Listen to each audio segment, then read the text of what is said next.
جب کسی سپاہی کو شمشیر دی جاتی ہے تو در پردہ اس سے ایک حلف بھی لیا جاتا ہے کہ وہ جان دے کر اپنے مذہب اور ملک و ملت کی حفاظت کرے گا، مگر میں بسط اثرت و یاس اپنے حلف توڑ رہا ہوں کہ اس حلف کو توڑے بغیر وہ بات کہی نہیں جا سکتی جسے آپ سننا نہیں چاہتے۔ حضرت الدین مسعود کے ماتھے پر بل پڑ گئے۔ امیر مہدی، تم اچھی طرح جانتے ہو کہ ہم اور الجھی ہوئی گفتگو سننا پسند نہیں کرتے۔ والی موصل کا لہجہ سخت تھا، اسی لیے میں خود کو آپ کے ملازمت سے آزاد کر رہا ہوں جو ایک غلامی بن کر رہ گئی ہے۔ اس کے بعد کیا کرو گے؟ حضرت الدین مسعود کا لہجہ کچھ اور سخت ہو گیا تھا۔ اب میں سلطان عادل کے نمک کا حق ادا کروں گا۔ امیر مہدی کے لہجے سے قرب جھلک رہا تھا، مگر اس کے ساتھ ہی استقامت شجاعت میں بھی نایاب تھی۔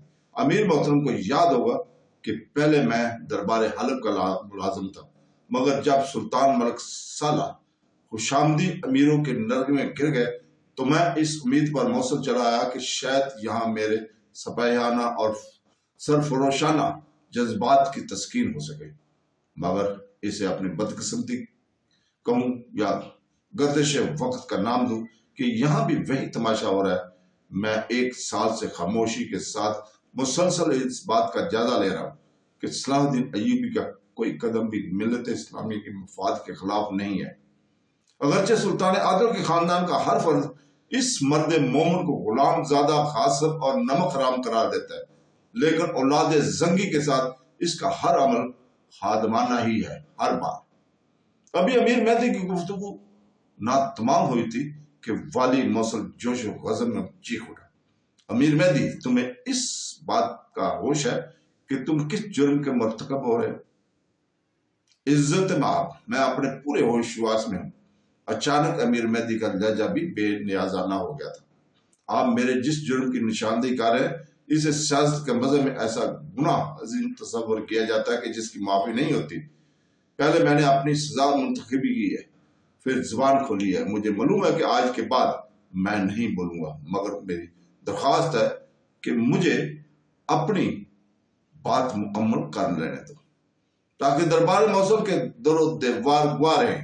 سلطان عادل کے ایک خادم نے حق نمک ادا کر دیا ہے۔ تمہارے گناہ کی سزا تو مقرر کی جا چکی ہے، مگر ہم اپنے شاہانہ اقتدار اور قدرت کے آبرو رکھتے ہوئے تمہیں چند سانسیں بخشتے ہیں تاکہ تم اپنی بات مکمل کر سکو۔ استماع، اس عنایت کا بے حد شکریہ کہ آپ نے مجھے میری بات مکمل کرنے کا موقع دے دیا۔ رہا سانسوں کا معاملہ تو قدرت کے یہاں شمار کی جا سکتی ہیں، ان میں آپ اضافہ کر سکتے ہیں اور نہ کمی۔ اس طویل اجلاس کے دوران میں پہلی بار امیر مہدی کے ہونٹوں پر ایسا تبسم نما ہوا جس میں گہرا اطمینان اور سکون شامل تھا۔ وہ اپنے ان ساتھی عمرہ سے مخاطب ہوئے جو شاہ یروشلم کی پیش کردہ تجویز کو نہ صرف حمایت کر رہے تھے بلکہ اس معاہدے کی وقت کی اہم ترین ضرورت بھی قرار دے رہے تھے۔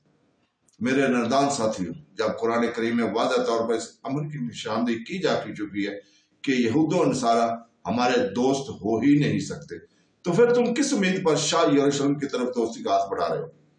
تم ان اہل ایمان کا دھوکہ دے رہے ہو جنہوں نے تم پر اعتبار کر کے تمہاری امانت کو تسلیم کیا، یا پھر معاذ اللہ احکام خداوندی کا مذاق اڑا رہے ہو۔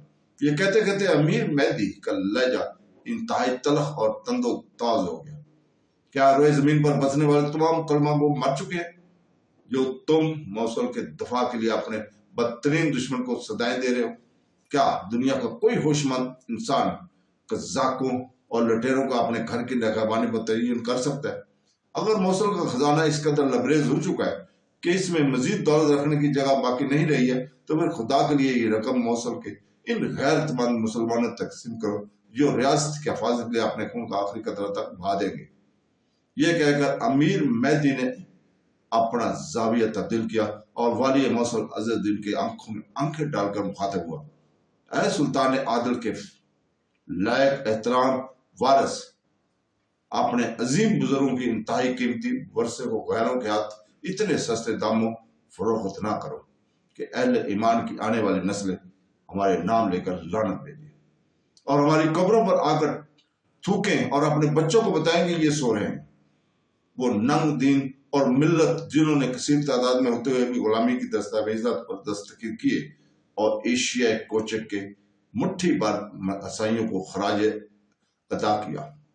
امیر مہدی نے اپنے بے مثال جرأت اعزاز سے کام لیتے ہوئے اظہر الدین مسعود اور اجلاس میں شریک ہونے والے ایک ایک امیر کے چہرے سے منافقت دریا کاری کا نقاب نوچ پھینکا تھا۔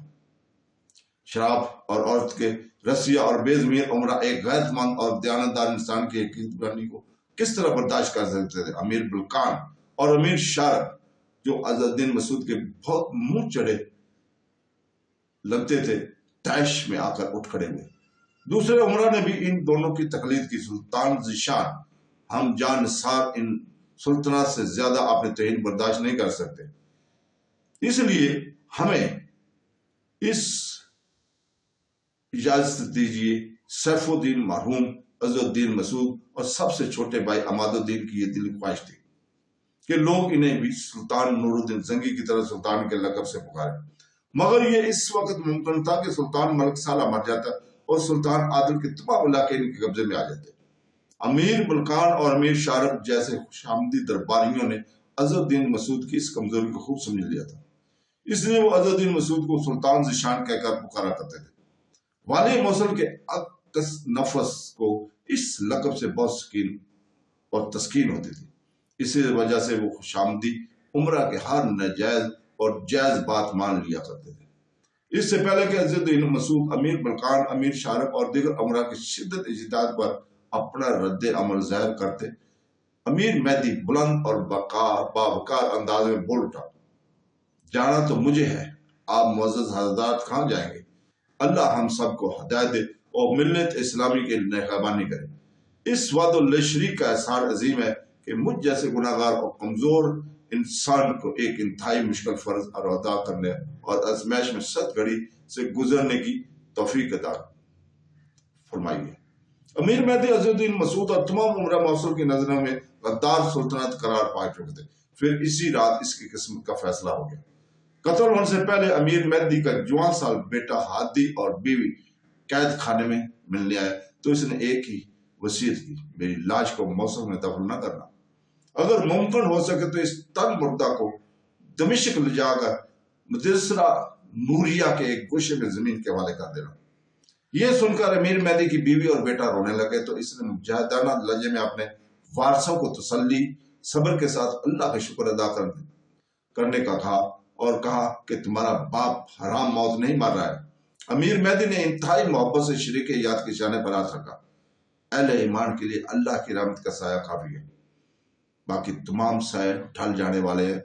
پھر اس نے اپنے خوبصورت اور جوان بیٹے ہادی کے ماتھے کو بوسہ دیا، میں تم سے راضی ہوں کہ تم ایک فرمانبردار بیٹے ہو، تمہارے باپ نے تمام زندگی بس ایک ہی دعا کی ہے کہ اللہ بھی تم سے راضی ہو جائے۔ تمہیں جب بھی موقع ملے تو مسلمانوں کے حقیقی امیر صلاح الدین ایوبی کی خدمت میں حاضر ہوگا، میرا سلام عقیدت پیش کرنا۔ میں والی موصل کی ملازمت سے استعفیٰ دے کر مصر جانا چاہتا تھا، مگر وقت نے میرا ساتھ نہیں دیا، اللہ تم دونوں کا محافظ اور نگہبان ہو۔ یہ کہہ کر امیر مہدی نے دوسری طرف منہ پھیر لیا تاکہ بیوی اور بیٹا اس کی آنکھوں میں آنے والے آنسو کو نہ دیکھ سکے۔ نصب شب کے اندھیرے میں امیر مہدی کو قتل کر دیا گیا۔ مقتول کی وصیت کے مطابق امیر مہدی کی بیوی نے اظہر الدین مسعود کی خدمت میں شوہر کی لاش دمشق لے جانے کی درخواست پیش کی، مگر والی موصل نے انتہائی نفرت اور حقارت کے ساتھ اس موجودہ عورت کو دھتکار دیا، ہم ایسے نمک حرام اور نمک خوار غدار سلطنت کی قبر میں بھی اپنے سامنے رکھنا چاہتے ہیں تاکہ مٹی کے اس ڈھیر کو دیکھ کر ہماری آنکھیں ٹھنڈی ہوتی رہیں۔